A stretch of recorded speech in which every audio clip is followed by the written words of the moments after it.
Mentirang ba ka jela kornat ke sang mau lo ong ba ka Jingshlei hari lom Garo ka Jubor ba ha ka ba ka kala kiu sharing kiu ha kine kiski baladep ula ong ba kum ba lai po al Hajar Ngut ki Briew kala Ktah nre ka Jingstet ki bor ban yarap kala pelaj ki paj ba na ka jingma ha ba kren ha ka singi balang kornat lo ong ba wala menta ka kala her khindiat nre ka jingyarap ba kerki la pha wut sha ki Briew ki ba Ktah ula ong ba ka wa Brahma putra ka de ka ba he bat ka jingjor uslap kala pelong ban kiu ke sha jaka sha ki Briew ula ong ba ki paj ba ki dei ban long husia namar ba ka don ka wa Brahma putra kala ban wantur man ka po haba jor ka jing ther uslap. The flood situation, of course, when the day I visited, the situation was quite serious, and the water levels were quite high. As I said last time, that almost 32,000 people were affected, but of course the administration was very swift.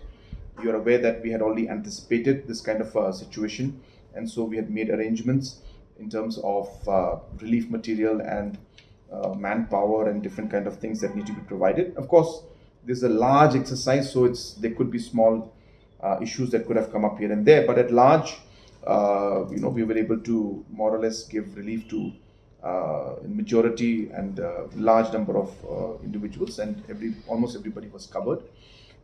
In the last few days, the rains have reduced. The density of the intensity has gone down, so the water level also has decreased, and so slowly we are expecting that normalcy will return, and people will most probably be able to go back to their homes very soon. Number one, dredging is a national subject, so it's something that I may not be able to give a reply to. But it's a large exercise. Let me put it this way: Brahmaputra is a very, very large and very long river. So the dredging exercise could have started in certain areas, but the impact of that to have at a large scale is something which is very difficult to assess. Sitting here. Number one. Number two, even though the dredging might have taken place, we're aware that because of the climate change that's taking place, the intensity of the rains have gone up in the last few years. And not just the quantity, intensity, but even the cloud burst and very, very heavy showers is happening. And therefore, to adapt to all of this is not very simple. So we also were warned from the different departments that if I'm not getting it wrong, my memory is serving me right, the El Nina effect is there this year, not the El Nino, but El Nina, I think, is it?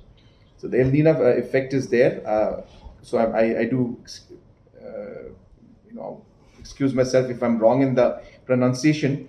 So the effect is that there will be more rains in a large part of Northeast. And therefore, knowing the kind of a weather trend which we expected, we already had about 3-4 meetings, if you remember, which I chaired, and we have been preparing for these kind of situations in the last 2, 3, 4 months. So therefore, yes, the dredging is one part of it, but then the other factors are much more. Rain is much more, and the dredging, as I said, until it's done throughout the stretch of the Brahmaputra, we will not have the kind of impact that we would see. So we should be mentally prepared for more such situations, and hopefully it doesn't happen. But I think there's nothing like, nothing like it's called, La Nina effect. Yeah. So that's what it is, and so we hope that we don't see more floods. But as I said, it's important to be prepared from the administration side.